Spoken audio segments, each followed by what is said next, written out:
Let's go. ده آرثر مورجان، راجل خارج عن القانون وجزء لا يتجزأ من عصابة اسمها فاندرلاند، عصابة تخصصها سرقة القطارات والعائلات الفخمة بحثا عن الفلوس وتجميع الثروة. You sure about this, Dutch? Yes. وده داتش فاندرلاند، زعيم العصابة وهو العقل المدبر بتاع الليلة اللي احنا داخلين عليها دي. I had a goddamn plan. وبتبدأ الحكاية بالعصابة وهم راجعين من عملية فشلت منهم في مدينة اسمها بلاك ووتر، وبيبقوا رايحين على مكان تاني أمان عشان يعسكروا فيه، وبيبقى معهمش أي حاجة، وفي ناس منهم اتمسكت وناس ماتت والدنيا بتبقى خربانة معاهم. ده غير إن بيبقى مفيش حاجة تتاكل، وبيبقى معاهم ستات وأطفال، والموقف إنسانيا بيبقى مش حلو خالص. بس داتشي بيكون بعت 2 معاهم في العصابة عشان يستكشفوا المنطقة، وبيطمن اللي موجودين وبيقول لهم يظبطوا المكان عشان هيعسكروا هنا كام يوم، وهو هياخد آرثر عشان يشوف الناس اللي بعتهم يستكشفوا المنطقة وصلوا لإيه ويجيب لهم أكل ويرجع. We're gonna ride out and we're gonna find some food. وفعلا بيخرجوا عشان يشوفوا الناس اللي بتستكشف المنطقة معاهم، وبيلاقوا أول واحد واللي بيبقى اسمه مايكا، ومايكا بيكون لها بيت في المنطقة، وداتشي بيروح عشان يطلب من الناس اللي في البيت ده مساعدة. بس بنكتشف إن اللي في البيت دول ناس من عصابة اسمها أودريسكول، قتلوا صاحب البيت واحتلوه. Goddamn Dutch fan. فارثر والرجالة بيخلصوا عليهم وبياخدوا كل حاجة في البيت، وبيحرروا مرات صاحب البيت اللي أودريسكول قتله وبياخدوها معاهم، وبنعرف إن اسمها سيدي أدلر. بس في وسط الأحداث دي آرثر بيكون قفش واحد في الاسطبل من أودريسكول وسيطر عليه، وعرف منه المكان اللي أودريسكول وعصابته معسكرين فيه، وبيكون عرف منه كمان إنهم بيجهزوا لعملية سطو كبيرة على قطر بتاع ناس أغنياء هيعدي من مكان قريب من هنا. المهم إنهم بعد ما بيعرفوا المعلومات دي وبيحرروا سيدي أدلر بياخدوا بعضهم وبيرجعوا على المعسكر والليلة بتعدي. It's gonna be okay. You're safe now. وتاني يوم آرثر وواحد اسمه غافير اسكوالا بينزلوا يدوروا على واحد تاني كان بيستكشف معاهم المنطقة ولسه ما رجعش لحد دلوقتي، ومراته وابنه بيبقوا قلقانين عليه، وبنعرف ان الشخص التاني ده يبقى جون مارستن. والعاصفة بقى بتكون شدت عليه والذئاب اجتمعوا على موته، وسسبنس من بتوع المخرج عايز كده وطيرة راوش الشويتين دول. المهم انهم بيرجعوا جون معاهم على المعسكر عشان يتعالج، وبعدها بيبداوا انهم يجهزوا عشان هيهجموا على معسكر أودريسكول اللي عرفوا مكانه. وبنعرف ان داتش وكولم أودريسكول اللي هو زعيم عصابة أودريسكول مفيش بينهم عمار من زمان عشان في طار ما بينهم قديم، هنعرف هو ايه مع بعض كمان شوية. And this is about more than revenge for business. المهم انهم بيظبطوا نفسهم وبيتحركوا وبيهجموا على المعسكر وبيخلصوا على كل اللي فيه، وبيسرقوا كل حاجة عصابة أودريسكول كانوا مجهزينها لعملية القطر بالخريطة بتاعت العملية، وبياخدوا واحد منهم رهينة معاهم المعسكر، واللي هيبقى مفتاح لباب جديد في القصة برضه هنكتشفه مع بعض قدام. I can't believe it. An O'Driscoll in my camp. I ain't an O'Driscoll missing. المهم انهم بعد كده بينظموا نفسهم عشان ينفذوا عملية القطر اللي سرقوا خطتها من عصابة أودريسكول، وفعلا بيروحوا يظبطوا الدنيا عشان يوقفوا القطر والدنيا بتتكعبل منهم.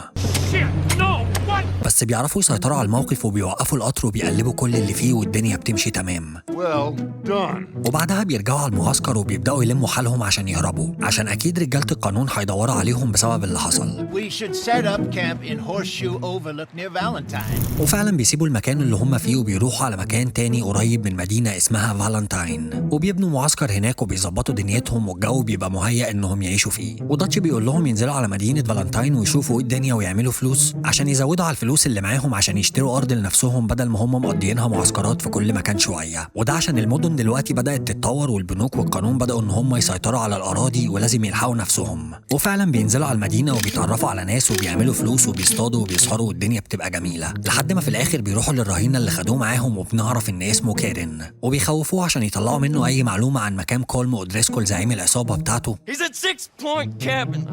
وبعد تهديد كتير بيقول لهم على مكانه وهم بيفكوه عشان ياخدوه معاهم، وبيحذروه انه لو بيكذب عليهم هيخلصوا عليه. المهم انهم بيروحوا على المكان اللي قال لهم عليه، وفعلا بيلاقوا ناس من عصابة أودريسكول هناك، بس مش بيلاقوا كولم أودريسكول زعيم العصابة نفسه. واثناء الاشتباك آرثر كان هيتقتل وكيرين بينقذ حياته، ومن هنا كيرين بيبدأ انه يثبت لهم ولاءه، وبيأكدوا بانه بيقول لآرثر على مكان فلوس أودريسكول اللي مخبيها هنا في المعسكر، وهم بيبدأوا يقربوه منهم شوية وبيبقى واحد منهم. But I'm warning you. Oh, I know. بس في وسط الأحداث دي بنعرف من داتش إن مايكا اتمسك، وبنفهم بشكل ما إن آرثر ومايكا نفسياً مش صافيين لبعض. No, I ain't saving that fool. بس آرثر من أجل المحنة اللي هم فيها بيروح يهربوا من السجن وبيمشي الدنيا. Let's get out of here. Come on. وبرضه بيكون ظهر لهم واحد اسمه جوزيه تريلوني، وده مش عضو قوي معاهم في العصابة بس صاحبهم جدا من زمان، وبيعرفوا منه إن في واحد اسمه شون معاهم في العصابة لسه عايش ومقبوض عليه في مدينة بلاك ووتر. John, you found him. Yes, I have. وهم لما بيعرفوا الخبر بيجمعوا بعضهم وبيروحوا كلهم عشان ينقذوه، وبكده يكونوا جمعوا كل أفراد العصابة اللي عايشين، واللي كان عيان خف والفلوس بتزيد معاهم والدنيا بتبقى تمام. Do I get a hug, Arthur? A warm embrace for a lost brother now found. لحد ما في مرة أرثر أخد جاك ابن جون عشان يفسحوا ويطلعوا يصطادوا وبتاع، بس وهم بيصطادوا بيظهر لهم الراجل ده أندرو ميلتون، وده رتبة في الحكومة بس بيبقى فاسد وولاؤه كله للفلوس، وبيبقى عايز أرثر يسلم داتش عشان القطر اللي سرقوه ده يبقى تبع راجل غني جدا ومهم جدا في المدينة. بس أرثر بيهزقه بيقول له إنه ما يعرفش حاجة عن داتش بقاله كتير وبيزحلقه بالطريقة، وميلتون بيحذره إنه لو بيكذب هيقبض عليه عشان هو شخصية مطلوب ومحطوط فيه $5000، وبيسيبه وبيمشي. Good day, Mr. Morgan.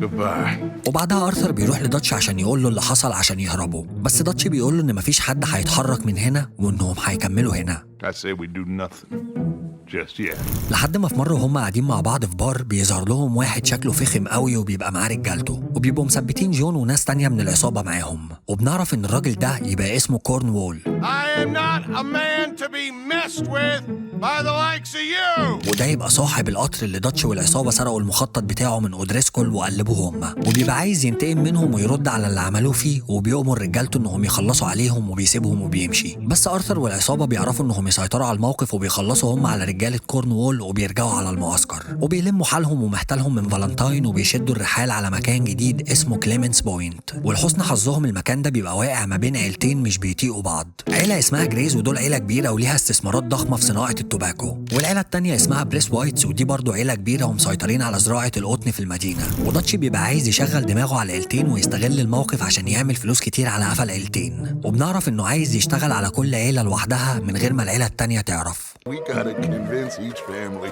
that we're on their side. وفعلا بيبدأ انه يندمج مع العيلتين وبيخلي أرثر والرجالة يلعبوا عليهم. وفي نفس الفترة دي أودريسكول بيكون ظهر وبيبقى عايز يقابل داتش، وبيخطف أرثر عشان يضغط على داتش يجيله.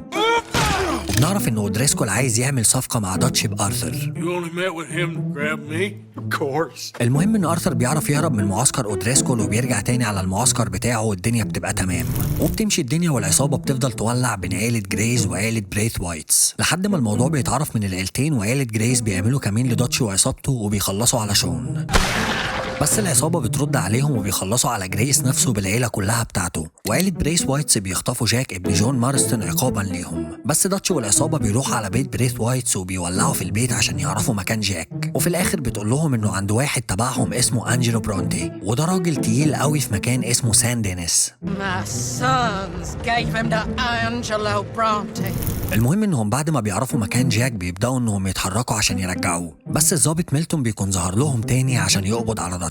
Good day, fine people. بس ما بيعرفش ياخدوا معاه عشان خاف من العصابة عشان ولائهم كلهم كان لداتش في اللحظة دي، وهم حسسوه إن هم عندهم ولاء ليه مش كلاب زي ولائهم للفلوس، وده السبب اللي خلاهم يسيبوا المكان اللي هم فيه ويروحوا على مكان تاني خالص اسمه شادي بيل عشان ميلتون ما يعرفش يوصل لهم. وده فصل جديد هيفتح باب لتويستات كتير هنعرفها دلوقتي مع بعض. بس قبل ما نكمل يا ريت تكون عملت لايك عشان ده فعلا بيساعد، ولو أول مرة تشوفنا ما تنساش تعمل سبسكرايب وتفعل زر الجرس عشان يوصلك كل جديد. Take a ride with me. المهم العصابة بتوصل شادي بيل، مدينة متحضرة ومعتمدة على الآلات والصناعة، وداتش بيبقى شايفها إنها مدينة فيها فرص كتير يقدروا يعملوا منها فلوس كتير وبسرعة، بس الأولوية دلوقتي إنهم يدوروا على أنجلو برونتي عشان يرجعوا جاك ابن جون، وبعد كده يعملوا فلوس زي ما هم عايزين. وفعلا بيروحوا على سان دينيس وبيفضلوا يدوروا لحد ما بيقدروا يوصلوا لأنجلو اللي جاك عنده، وهو بيساومهم بجاك عشان يخلصوا له شوية شغل شمال مقابل إنه يرجع لهم الواد، فبيضطروا إن هم يوافقوا، وفعلا بيروحوا يخلصوا له اللي هو عايزه، وبعد كده بياخدوا جاك وبيرجعوا تاني على المعسكر بتاعهم. Let's get going. وبتمشي الأحداث لحد ما في مرة كارين بيرجع لهم على الفيلا وهو على الحصان بتاعه بس راسه مقطوعة، فبيفهموا إن أودريسكول عرفوا مكانهم وهيهجموا عليهم، وفعلا عصابة أودريسكول بيهجموا عليهم، بس العصابة بيعرفوا يسيطروا على الموقف وبيخلصوا عليهم كلهم. Poor kid. المهم إن في مرة أنجلو بعتهم عشان يسرقوا بنك، وبعدها بنعرف إن عملية البنك دي كمين عامله أنجلو للعصابة عشان يخلص منهم. Greasy son of a bitch, he set us up. بس العصابة بتقاوم الكمين وبتهرب من رجالة القانون، وبيروحوا على بيت أنجلو وبيخلصوا على رجالته كلهم وبيخطفوه وبياخدوه معاهم على مركب في وسط البحر، وداتش بيقتله وبيرميه في المحيط انتقاما على اللي عملوا فيهم. بس بناخد بالنا ان ارثر وجون ما كانش عاجبهم سياسة الانتقام اللي داتش بيطبقها. I figure it might as well be him. بس بيبقى خلاص عدى وفات ولازم يركزوا في اللي جاي، واللي جاي المفروض هيكون سرقة بنك سان دينيس عشان مليان فلوس. وفعلا بيحضروا نفسهم وبيروحوا على البنك عشان يسرقوه، بس بعد ما بيخلصوا العميل ميلتون بيكون عامل لهم كمين عشان يقبض عليهم، والدنيا بتبوظ منهم وميلتون بيخلص على خوذية اللي معاهم في العصابة وبيقبضوا على جون. We lost John. Killed? Arrested. I couldn't help. Well, we better go. We'll be next. وداتش وارثر واللي هربوا من العصابة بيبقى اتقفل عليهم حدود المدينة من كل الجوانب ومفيش مفر ليهم من البر، وما بقاش قدامهم سبيل للهروب غير عن طريق البحر، وبيبقوا مجبرين انهم يعملوا كده ويختفوا كام اسبوع لحد ما الدنيا تهدى، وبعدها يبقى يرجعوا تاني على المعسكر عشان الناس اللي سايبينهم هناك. I got it. A boat. What you mean? وفعلا بياخدوا بعضهم وبيطلعوا على المينا وبياخدوا مركب المفروض انها طالعه على كوبا، بس في نص السكه الجو بيعملها معاهم والمركب بتغرق والموج بيطلعهم على شط مدينه اسمها جوارما، ولما بيفوقوا وبيستكشفوا المدينه بيطلع عليهم ناس زي غفر السواحل كده وبيقبضوا عليهم، بس بيظهر لهم واحد اسمه هيركل من المتمردين هو ورجالته وبينقذوهم، بس خافير سكويلا بيكون اتصاب وبيتسحب من غفر السواحل. المهم ان بعد كده هيركل ده بيعرض عليهم انهم يساعدوه في مقابل انهم يدلهم على مكان غافير سكويلا ويخلعهم على مركب تبعه من غير ما حد يطاردهم وهم بيوافقوا. I don't see you have any choice. I am the only one who can arrange a boat for you. بس في الفترة دي بناخد بالنا ان داتش جاله حالة زي بارانويا وبقى مفكر ان كل الناس بتخونه، لدرجة ان في واحدة عجوزة ملهاش في اي حاجة قتلها لمجرد انه حس انها ممكن تخونهم. She was gonna betray us, Arthur. Couldn't you tell? وارثر بيبدأ ان هو يحط ريد فلاجز كتير على داتش عشان تصرفاته اللي ما فيهاش اي نوع من انواع الحكمة دي. You keep killing folk, Dutch. المهم ان بعد كده العصابة فعلا بتساعد هيركل وهو بيوفي بوعده معاهم وبيعرفهم مكان غافير اسكويلا وبيجيب لهم المركب اللي قال لهم عليها وبيرجعوا تاني على المعسكر وبيتجمعوا كلهم، بس بيبقوا واقعين في ورطة عشان المفروض ان ميلتون وصل للمعسكر بتاعهم وجاي عشان يقبض عليهم، فبيقاوموهم وبعد كده بيلموا حالهم وبيهربوا من المكان اللي هم فيه ده وبيروحوا على مكان تاني خالص اسمه بيفر هولو، واول ما بيوصلوا هناك الدنيا بتبوظ منهم اكتر وبتتعقد، وده عشان بنعرف ان مرات داتش هي اللي بلغت العميل ميلتون على عملية البنك الأخيرة اللي فشلت منهم، فواحدة منهم بتطلع وبتضربها بالنار قدام داتش عشان دي قواعد العصابة اللي يخون يموت. She knew the rules, Arthur. What the hell is wrong with you? وطبعا داتش بيتأثر بالموضوع بس بيبقى محتاج فترة يجمع فيها أفكاره عشان يشوفوا هيعملوا إيه في اللي جاي، ده غير جون اللي اتمسك في آخر عملية سرقة في سان دينيس ولازم يخرجوه، فأرثر بيقرر إن هو يرجع تاني على سان دينيس عشان يجيب جون، بس وهو رايح عشان يجيب جون بيتعب وبيقع في نص السكة وبيغمى عليه، ولما بيروح للدكتور بنعرف إن جاله مرض خطير بسبب واحد تعبان كح في وشه ونقل له العدوى لما كانوا في مدينة فالنتاين، وبنعرف إن أرثر قدامه أسابيع ويموت. Really sorry for you, son. It's a hell of a thing. المهم ان بعد كده ارثر وسيدي راحوا عشان يخرجوا جون من السجن ورجعوه معاهم على المعسكر، ومن بعدها وبسبب الخبر الاخير اللي ارثر سمعه عن مرضه رؤيته للحياه بدات ان هي تختلف تماما، واول حاجه بدا يسال عنها العصابه هي الولاء اللي بينهم عشان هم شايفين ان داتش باع جون لما اتمسك وما فكرش انه حتى يرجعه، وده ريد فلاج كمان ارثر حطه على تصرفات داتش عشان بدا يحس ان داتش بتاع مصلحته وممكن يبيع اي حد في اي لحظه. Loyalty.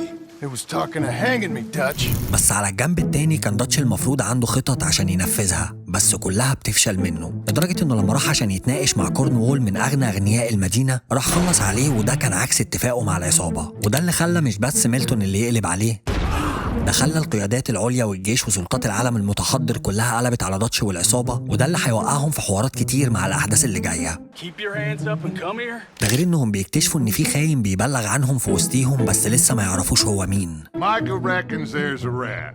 Oh, does he? ده غير ان غدر داتش بدأ يظهر قوي على السطح، وده اللي خلى ارثر وجون يفقدوا ولائهم لداتش. مرة مع ارثر لما كانوا بيسرقوا مصنع النفط وارثر اتمسك وداتش شافه وما ساعدهوش، ولما ارثر واجهه داتش انكر وقال له انه ما شافهوش. You ran away. Oh, I did no such thing. Don't be a fool. والمرة التانية مع جون في آخر مهمة ليهم مع بعض واللي هنعرفها مع بعض دلوقتي. أرثر بيتكلم مع داتش وبيقول له إن دي آخر مهمة هيعملوها مع بعض، وبعد كده يدي جون فلوسه ويسيبه يعيش حياته بقى عشان يربي ابنه ويكون أسرته وكده. You know the women and the children. And John and his family. I'm afraid I have to insist. I mean, we gotta let him go. وداتش بيوافق على كلام أرثر وفعلا بيطلعوا المهمة مع بعض، وأثناء المهمة جون بياخد طلقة في كتفه وبيقع من القطر، وداتش بيقول لهم يكملوا المهمة وهو هياخد مايكا وهيرجعوا يبصوا على جون، وفعلا أرثر والرجالة بيكملوا المهمة لحد ما بعدها بشوية بيلاقوا داتش راجع لهم وبيقول لهم إن جون مات. He didn't make it.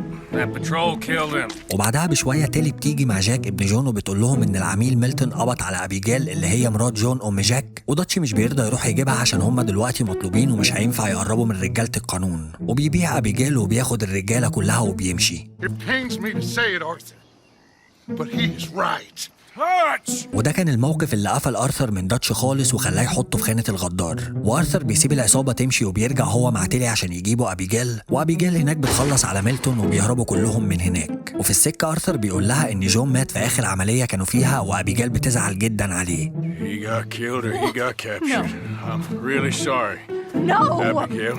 بس آرثر بيرجع تاني لداتش المعسكر وبيقول له إنهم لازم يتكلموا مع بعض عشان يعرفوا مصيرهم ويحطوا النقط على الحروف، والكلام بيبدأ إنه يسخن بينهم وبيرفعوا السلاح كلهم على بعض لحد ما بتيجي التويستاية اللي بتأمن إن داتش ده راجل ابن أحبة ملوش أمان. بنتفاجئ بجون اللي داتش من شوية قال إن هو مات وهو داخل عليهم وبيزعق في داتش وبيقول له أنت شفتني وأنا بموت وسبتني ومشيت. أوبا! لحد ما الحوار بيتصاعد منهم وواحدة بتموت منهم وبيبدأوا إن هم يشوفوا مين مع مين، وبنتفاجئ إن كلهم راحوا في صف داتش وآرثر وجون بقوا لوحدهم تماما لحد ما رجالة القانون بتهجم عليهم وكلهم بيهربوا. وبعدها آرثر بيدي لجون الطاقية بتاعته وبيقول له يرجع لمراته وعياله ويبدأ حياة جديدة، وهو كده كده أيامه في الدنيا معدودة عشان المرض اللي عنده. وجون بيتأثر باللي بيقوله آرثر وبيبقى عايز يكمل معاه الحرب، بس آرثر بيمشيه وبيقول له كده أحسن له عشان يعيش مع مراته ويربي ابنه وبتاع. It would mean a lot to me.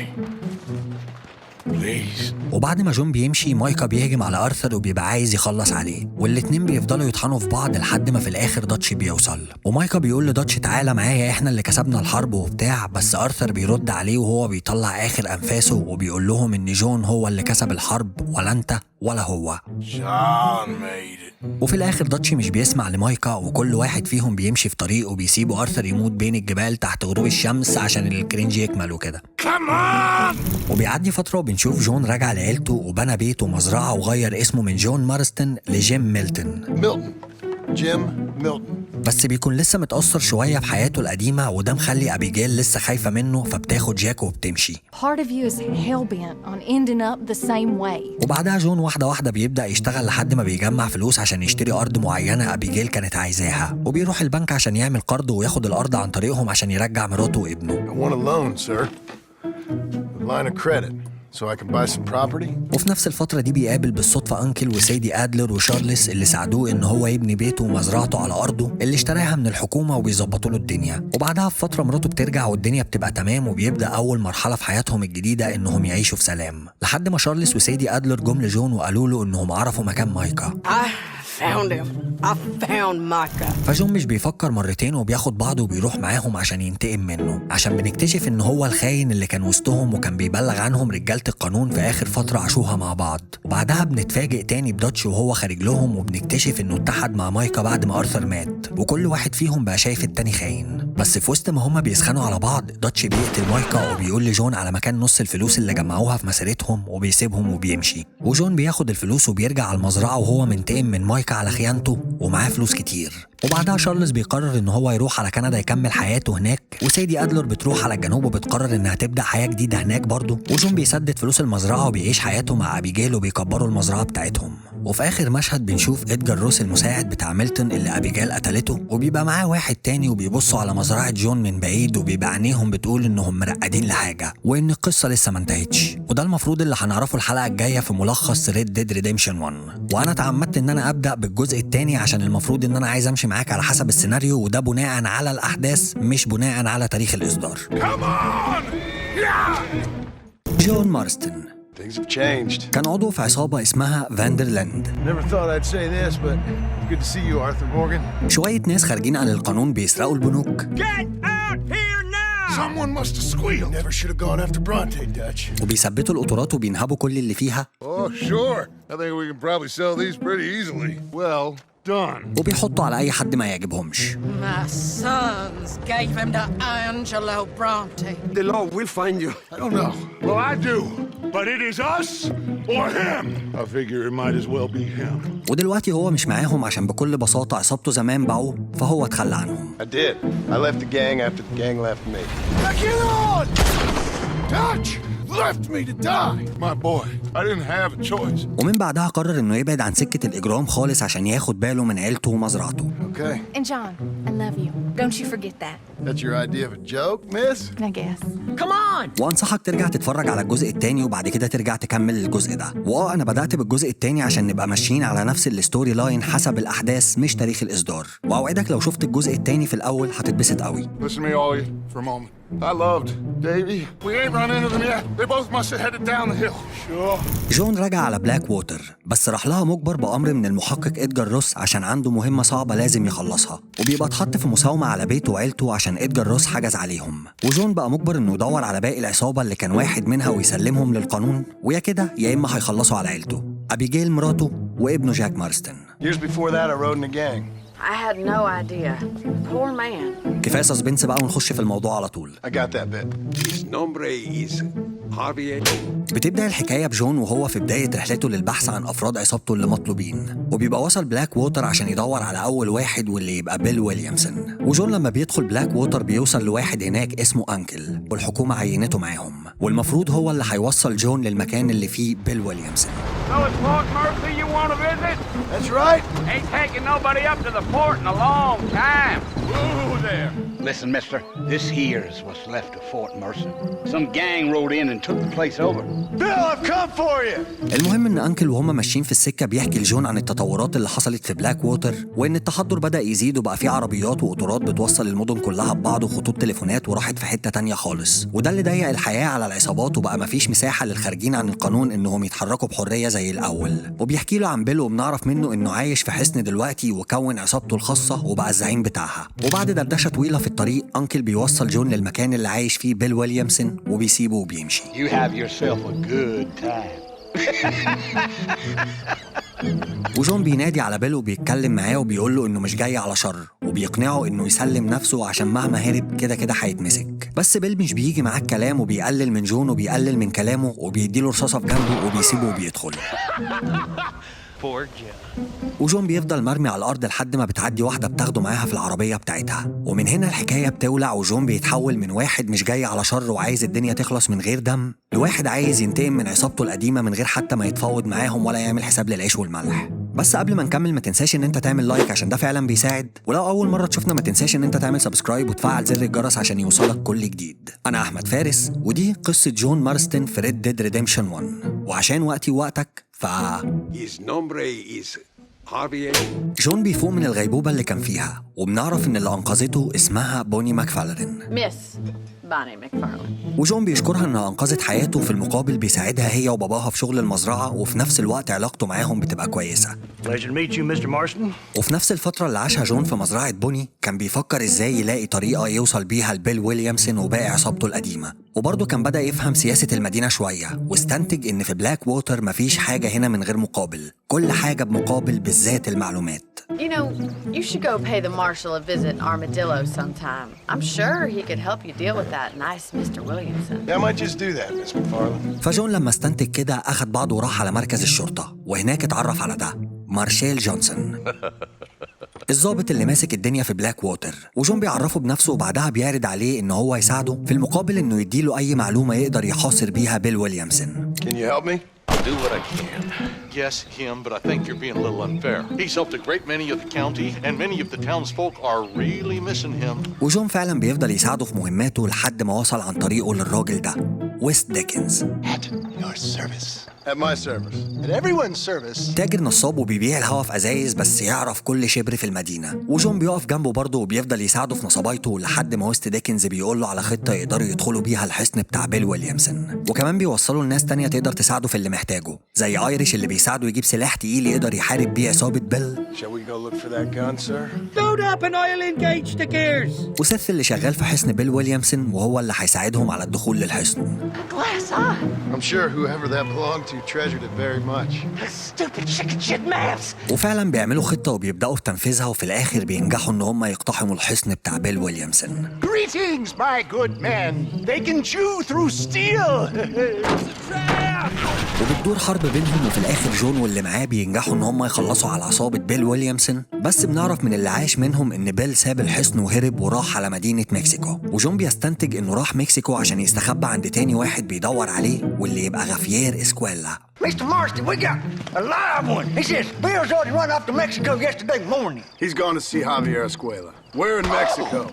Before you degrade these poor fools any further, tell me where I'm headed. جون بياخد بعضه وبيروح مع ايريش على مكسيكو، وطبعا جون ما يعرفش حاجة في مكسيكو، بس ايريش بيوصله بحد هناك اسمه دي سانتا. What are you doing here? My name's John Marston. Can I speak to your commander? Because I'm not good enough for you? قائد في جيش المكسيك والدراع اليمين للقائد الأعلى في الجيش واللي يبقى كولونيل أليندي. وجون بيحكي لهم وضعه وبيقول لهم على موضوع العصابة اللي كان فيها، وإن بيل ويليامسون وغافير إسكويلا مستخبيين عنده هنا في المدينة ومطلوبين، وبيطلب منهم يساعدوه إنه يلاقيهم. بس بنعرف من الكولونيل إن المكسيك دلوقتي في حالة حرب، وإن الحرب دايرة بين الحكومة والجيش ضد المتمردين اللي هم أصلا عصابة واحد اسمه أبراهام ريس، فكده المصلحة واحدة. وجون فعلا بيضم على الجيش وبيفضل يساعدهم في مطاردة المتمردين على أمل إنه يلاقي بيل ويليامسون أو غافير إسكويلا أو كولونيل يدلوا على طريقهم. And what makes you think I'd do that? You want to find Javier Escuela, don't you?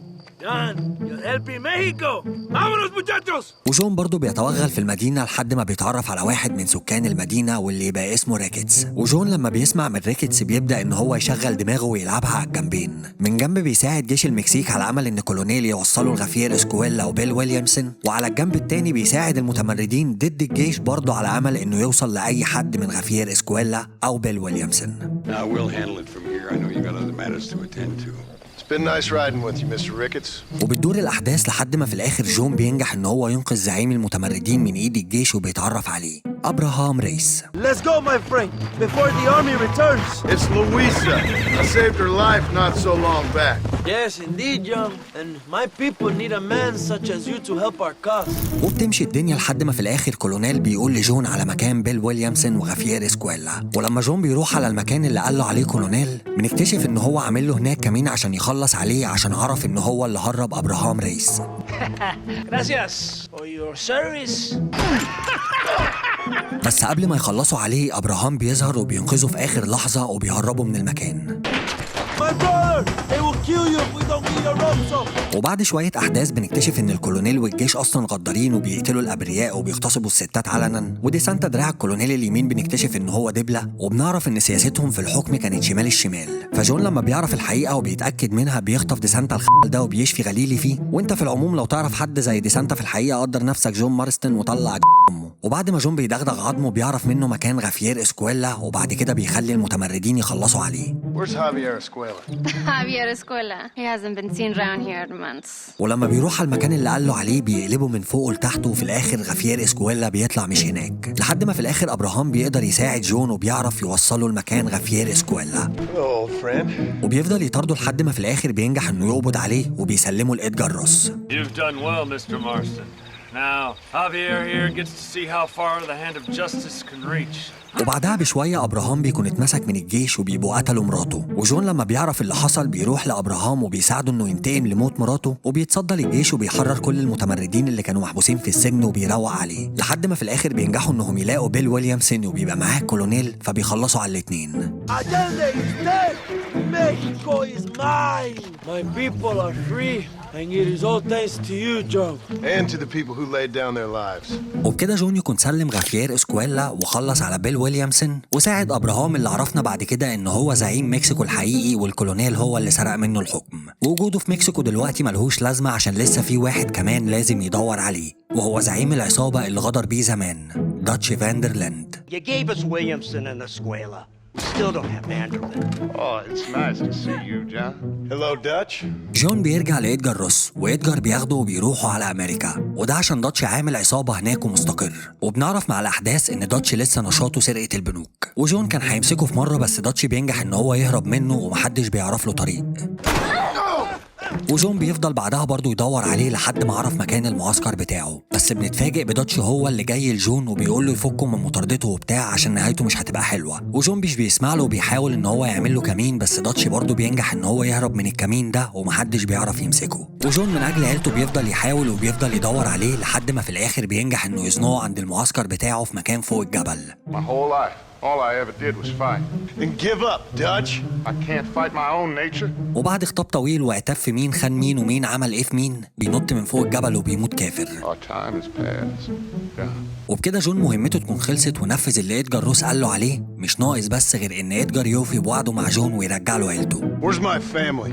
They were sent back to that Scrabble ranch of yours in Beecher's Hope. وفعلا جون لما بيرجع على المزرعة بيلاقي مراته وابنه مستنيينه، وبيرجع تاني يعيش حياته اللي كان بيحلم بيها في سلام في مزرعته، والدنيا بتبقى تمام. وبعدها جون بياخد جاك ابنه على بلاك ووتر وبيعرفه على بوني ماكفالرين عشان يبدأوا يشتغلوا مع بعض، وبيبقى بينهم تعاملات تجارية كتير زي ما وعدها في الفترة اللي عاش معاهم فيها، وبتمشي الدنيا على هذا الأساس لحد ما في الآخر بنكتشف إن إدجار روس كسر وعده مع جون وقرر إنه يخلص عليه عشان ما يبقاش ولا واحد من عصابة فاندرلاند موجودين على قيد الحياة. Get out of here. You're coming with us, Paul? I'll catch up. فجون لما بيستوعب اللي بيحصل فبيهرب ابنه ومراته وبيستسلم للأمر الواقع، وبيموت غدر على ايد ابن الأحبل اللي شبه الخنازير ده.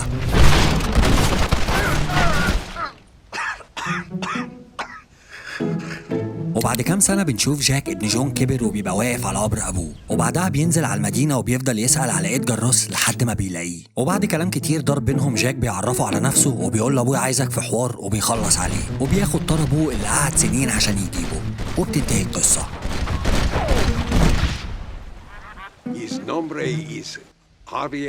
وشكرا لو وصلت لحد هنا في الفيديو. فلو عجبك الفيديو ما تنساش ان انت تعمل لايك، ولو عجبك قوي ما تنساش ان انت تعمل سبسكرايب وتفعل زر الجرس، ولو عجبك قوي فعليكوا على الكومنتات بقى. بص انا ماشي بعلاج. وما تنساش تتابعني على الانستجرام، هو معلهوش صور بس على طول هناك بنعمل استطلاعات رأي عن الحلقات اللي هتنزل في المستقبل. وبس كده، سلام.